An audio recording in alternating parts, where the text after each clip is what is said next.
El Centro de Investigaciones Culturales Mariano Picón Salas del Instituto Pedagógico de Caracas, junto al Centro Nacional de Investigación y Formación en Educación Indígena, Frontera y Afrovenezolanidad de la Universidad Nacional Experimental del Magisterio Samuel Robinson, acompañado por la Universidad Popular del Ambiente Fruto Vivas, la Universidad Nacional Experimental de la Gran Caracas, la Universidad Nacional Experimental de las Artes, el Centro Nacional de Historia y Fundambiente, le dan la bienvenida al diálogo transdisciplinario El Esequibo es Nuestro al doctor Ronnie Velázquez.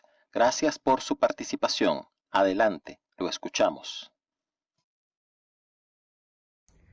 Muy buenos días, mis queridos colegas, exalumnos y miembros de este centro educativo del cual yo soy parte importante en cuanto a que para mí significa muchísimo el Pedagógico de Caracas porque es donde se forma la conciencia. Me han invitado a participar en este foro del Esequibo, que yo le llamo a mi intervención realmente el Esequibo es de Venezuela. Y partiendo de eso, que de Venezuela es una necesidad histórica, política, diplomática y geográfica, exponer con absoluto detenimiento los detalles de ese proceso de lo que se ha llamado el intento del despojo de la Guayana, o sea, del territorio Esequibo de Venezuela. Se hace indiscutible en este momento destacar el Acuerdo de Ginebra. ¿Por qué el Acuerdo de Ginebra? Porque el Acuerdo de Ginebra es el único documento más cercano en el tiempo, digamos, desde 1966, que hace que se llegue a un acuerdo entre ambas partes. Pero esto tiene muchos enredos que habría que discutir, habría que analizar, habría que profundizar. ¿Qué propone ese Acuerdo de Ginebra? Propone resolver la disputa de Guayana por medio de la diplomacia. La paz, el respeto mutuo, ambas naciones, digamos que la diplomacia, etcétera, etcétera. Pero realmente ha habido, para mi concepto como antropólogo conocedor del área, bastante afectación al territorio de Esequibo. No solamente desde el punto de vista histórico, desde el punto de vista geográfico, desde el punto de vista de los minerales y de las riquezas que hay en el subsuelo, sino también por el maltrato que se les ha dado a los pueblos indígenas que allí habitan. Y de esto podemos hablar más adelante, ¿no? El acuerdo de Ginebra resolver ese conflicto entre Venezuela y Guyana. Ok, Guyana, a partir de que se hace, digamos, una república independiente hacia 1970, porque antes era dependencia de Inglaterra. Ese convenio se firmó el 17 de febrero del 66 en Ginebra, y el tiempo es indefinido para llegar a un acuerdo, ¿no? Entre tanto, han habido muchos enredos, muchas discusiones, muchas problemáticas, ¿no? Los antecedentes son bien complejos y es necesario destacarlo también, porque existe un laudo arbitral de París del 3 de octubre de 1899, que fue la sentencia emitida por un tribunal reunido en París, donde realmente los representantes no representaban a Venezuela. Había representantes de Estados Unidos, había un representante de Venezuela que era norteamericano y había un representante de Rusia que era miembro también de Inglaterra, cuando en realidad cuando todavía lo que es la Guyana estaba en manos era una colonia de la República de la Gran Bretaña, ¿no? O sea, lo que llamaba lo que hoy se llama la actual República Cooperativa de Guyana, pero eso es un nombre que se ha colocado a partir de 1970. Había que llegar a acuerdos con estos detenimientos, ¿no? Ahí la problemática del Esequibo se plantea desde hace muchísimos años, ¿no?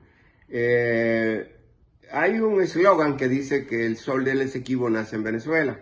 Es un eslogan del coronel Pompeyo Torrealba, quien hizo un libro muy destacado, un libro muy grande, de mucha investigación, que se llama realmente así, a un siglo del despojo del Esequibo, ¿no? Ahí tenemos que tomar en consideración el campo de la historia, el campo de la frontera, la geografía, la cultura, los pueblos indígenas que ahí habitan. Y realmente se han editado, vamos a decir que no, se han editado muchos libros, muy buenos libros, más de 50 libros sobre esta problemática y sobre el Esequibo, además de foros internacionales, reuniones, encuentros internacionales, videos, expediciones, investigaciones que hemos realizado en esas zonas, mapas que se han elaborado unos detrás de otros, etcétera, etcétera. Es decir, el territorio en reclamación por parte de Venezuela es un territorio que no ha estado descuidado. Sin embargo, y tengo que hacer una crítica, y esto es una crítica bastante profunda a todos los venezolanos, es que no ha habido conciencia en el venezolano de que ese territorio está en reclamación. Y me van a disculpar, pero así lo he visto yo a lo largo de los años y lo hemos comprobado a lo largo de a lo largo de un tiempo que compañeros que hemos trabajado en el Esequibo nos hemos dado cuenta. Tienen más conciencia los pueblos indígenas del área de ser, digamos, venezolanos que de ser pertenecientes a esa nueva República Cooperativa de Guyana, que apenas tiene unos pocos años a partir del 70 para acá. Volviendo un poco atrás, la posición venezolana partía de que la frontera debía ser línea media entre el río Esequibo en virtud del principio ese del iuti possidetis iuris, que viene del latín, como poseías, de acuerdo al derecho, lo poseerás. La Constitución venezolana de 1830 promulgó, una vez desintegrada la Gran Colombia, que el territorio del Estado venezolano o de Venezuela comprendía todo ese territorio que poseyó en el año 1810 y que se denominaba Capitanía General de Venezuela. Esta entidad colonial limitaba con el este de la Guayana holandesa, sirviendo de frontera natural entre ambos territorios el río Esequibo, desde su nacimiento hasta su desembocadura en el Océano Atlántico. Como dije antes también, el río Orinoco ha sido muy apetecido por las potencias. Por estas razones, España, al reconocer la independencia de Venezuela, firma un tratado mediante el cual reconocía que el territorio venezolano era el que conformaba esa capitanía, incluyendo la provincia de Guayana, como lo dijimos antes, que limitaba al este con el Esequibo, territorio de Gran Bretaña. El territorio de Gran Bretaña estaba obligado a respetar, por tanto, digamos, el tratado, porque hubieron muchos otros tratados. Por ejemplo, Inglaterra, en un tratado que se llamaba el Tratado de Utrecht de 1713, estaba comprometida a respetar la integridad de los territorios que España había descubierto en América, ¿no? Pero como los imperios no respetan compromisos, antes bien los invaden, es así como surgen estos conflictos. Lo mismo que mandar a Schomburg a medir un territorio que hizo sus mapas como él quiso hacerlo, en favor del Esequibo, agregar varios miles de kilómetros, no de Esequibo, sino de Inglaterra, o decíamos de ese territorio, ¿no? Agregar varios kilómetros, van a llevar a cabo nuevos mapas todos viciados, que no tienen ninguna legalidad. Entonces, los abusos del Imperio Británico van a continuar aún después de la muerte de este señor que hizo sus mapas alterados, ¿no? De manera que para 1787 aparece uno de esos mapas adulterados con una gran cantidad de kilómetros tomados de Venezuela, que son 168.000 kilómetros cuadrados de tierra venezolana, más para intentar legalizar el fraude. En junio de 1886 se ordena rectificar la frontera de acuerdo a ello y ordena además destruir todos los mapas anteriores por parte de Inglaterra. Es decir, que había una mala intención y eso lo tenemos que reconocer. Ellos fueron invasores. Tanto Inglaterra como España y como Holanda fueron invasores, y Francia también. Entonces, bueno, España dejó su provincia y se fue. Bueno, el gobierno británico no acepta someter a cuestionamiento al arbitraje porque saben que no tienen derechos legales sobre eso. Bien, estábamos tratando de recordar una cita que hace el ingeniero Lipo de un destacado ministro de Exterior inglés que se llama Sir Herschler, que dice, y voy a leer la cita que destaca Lipo: yo diría que nosotros no podemos presentar el caso a arbitraje, está refiriéndose a ese territorio, no podemos presentar el caso a ese arbitraje ni siquiera con pequeñas esperanzas de éxito, dadas las contradictorias líneas, o sea, límites que hemos reclamado, presentadas en los mapas públicos ingleses. Y ha de considerarse que el argumento basado en razones de estricto derecho no tiene salida alguna. Es decir, que los mismos ingleses, algunos de ellos han sido muy honestos y realmente han tratado de decirles a su reina, en este caso a la reina de Inglaterra, que no tienen por qué estar reclamando esos territorios. Y hay muchos juristas ingleses que así lo afirman. El continuado avance del invasor inglés se denuncia en varios momentos. Venezuela lo ha hecho. Venezuela rompió relaciones diplomáticas con el Imperio Británico en febrero de 1887. Pero a pesar de ello, los ingleses van a ocupar la margen derecha del Cuyuní, el río Cuyuní, que es un río que nace en Venezuela y que es afluente también del río Esequibo. El río Cuyuní pasa por el lugar que se llama San Martín de Turumbán, donde hemos trabajado, está a 100 kilómetros de Tumeremo. Bueno, así sucesivamente podríamos decir que hay muchos desacuerdos entre Inglaterra y Venezuela. Bueno, así que volviendo al Acuerdo de Ginebra, con ese Acuerdo de Ginebra se va a declarar nulo e irrito el laudo arbitral de París, que era pues en realidad beneficioso y tenía muchas trampas en relación a esos territorios. La corona británica opta por conceder independencia a Guayana Británica, que también lo planteamos antes, creando la República de Guyana, o sea, se creó después de la independencia, adscrita por supuesto a la Comunidad Británica de Naciones el 26 de mayo del 66, y la independencia cuando nace la República Cooperativa de Guyana se hace el 23 de febrero del 70. Es decir, época en la cual pues vienen otros invasores, el caso de Holanda, que también tenía el Esequibo,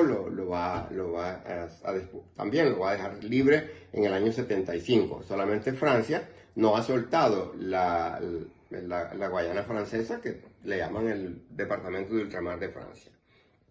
Bien, cuando se logra hacer la República Cooperativa de Guyana, cuando se instaura el gobierno de Venezuela, también el mismo día Venezuela reconoce al nuevo Estado, pero además dice que realmente no va a disminuir su reclamo por el territorio, por la Guayana Esequiba, por ese territorio, ¿no? Del territorio que está en la Guayana Esequiba. Entonces, y van a recordar que realmente eso va a continuar a lo largo de los años, ¿no? Y es lo que estuvimos hablando anteriormente también. La nueva República de Guyana trató de evadir la negociación y de obstaculizar las gestiones, según lo establecido en el Acuerdo de Ginebra. Por esta razón, y por considerar que el momento no era propicio para la aplicación del mismo, en 1970 Venezuela negoció y suscribió con Guyana un nuevo protocolo que le llamaron el Protocolo de Puerto España, el cual se acordó en ese momento congelar las negociaciones entre ambos países por un lapso de 12 años, pero este arreglo se detuvo por varias cosas que aquí no tendríamos tiempo de discutirlas ni de aclararlas, pero sí existió ese Protocolo de Puerto España. Parte de Venezuela, que ellos quieren seguir, con respecto a Venezuela, ellos quieren seguir peleando, y Venezuela quiere ser diplomática. Ya lo han dicho los presidentes de la República Cooperativa de Guyana, han dicho públicamente que ellos podrían ir a un enfrentamiento. Venezuela quiere ser diplomática. Nosotros tenemos la necesidad de defender el Esequibo. Vuelvo a repetir que es necesario planificar una cátedra permanente sobre el Esequibo. Mucho podemos aprender de esas áreas donde están asentados los pueblos indígenas, como es el caso de los acahuayos, que son los caribes también que están allí, como lo dijo Tito Pollo hace poco, yo vi en su participación. Allá habían mapuche, habían otros pueblos indígenas también, hasta Guayguay, pero ya los Guayguay están en la zona de Brasil. Y bueno, y también no debemos olvidar que inclusive hasta Guarao han estado por esa zona, porque esa zona de Guarao también, la zona del río Orinoco. Y ya ven ustedes que el problema de los Guaraos que tenemos en la actualidad es que los Guaraos han emigrado hacia el Brasil. Y algunos se han muerto ya. Bueno, para ir ya concluyendo con todo esto, lo que sí es importante recordar es que entre los recursos naturales potenciales de orden minero en el Esequibo, este territorio tiene bauxita, tiene manganeso, tiene diamantes, tiene oro, tiene arena, arcilla, sílice, mica, cobre, uranio, hierro, manganeso, hematita y creemos que hasta coltán, que es lo que se ha encontrado en el Amazonas. Es decir, entre otros. Bueno, compañeros, Henry, mi alumno y doctor Henry ahora, me recomendó que hiciera una especie de corolario para terminar la idea de lo que es el Esequibo.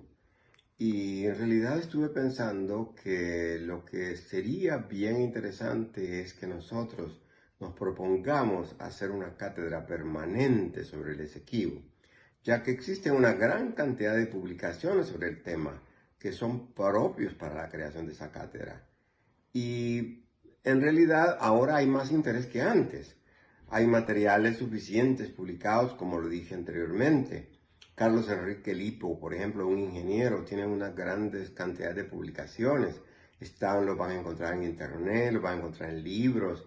Hasta el libro del coronel Pompeyo Torrealba. Hay materiales que se han grabado, como por ejemplo, yo participé en un evento importante en el CELAR cuando el maestro historiador Manuel Carrero era director de investigaciones. Ahí hicimos un foro sobre el Esequibo y fue realmente apoteósico. La gente estuvo participando en todo momento. Es decir, que hay materiales como para poder hacer una cátedra bien interesante, ¿no? Eso fue en el CELAR. Luego, cuando les hablo de la zona del Esequibo, no lo estoy hablando por libros realmente, ni por datos que yo voy a encontrar en los periódicos, aunque hay bastantes, como ya dije, ¿no? Hay muchísimos, sino porque nosotros hemos ido allá. En la mañana, bueno, antes que estuve hablando con ustedes, estaba recordando cuando hicimos una misión, le llamamos Misión Bolívar.